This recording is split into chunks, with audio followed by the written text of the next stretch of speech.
Hey everyone, welcome back to another video. Today we will be discussing Trip.com and is this a good flight booking platform or not?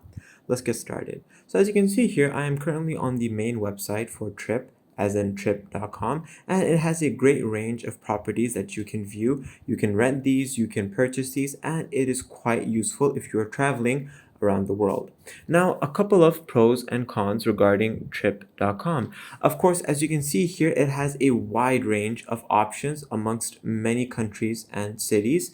Secondly, it is user friendly, as in it is easy to use and navigate. It has quite simple functions and it is very friendly. And it has great customer support. You can go ahead and contact their 24/7 customer support, and they have a live chat and they will be able to assist you at any time.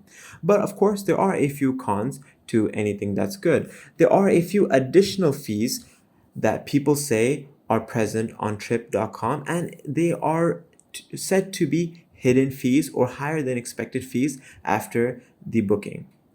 Secondly, we have mixed customer service experiences. While the chat support is 24/7, some customers have reported delays in receiving assistance or resolving issues.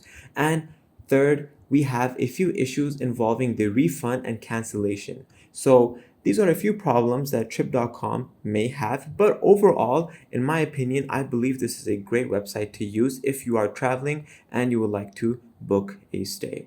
Thank you for watching. I hope this video was helpful.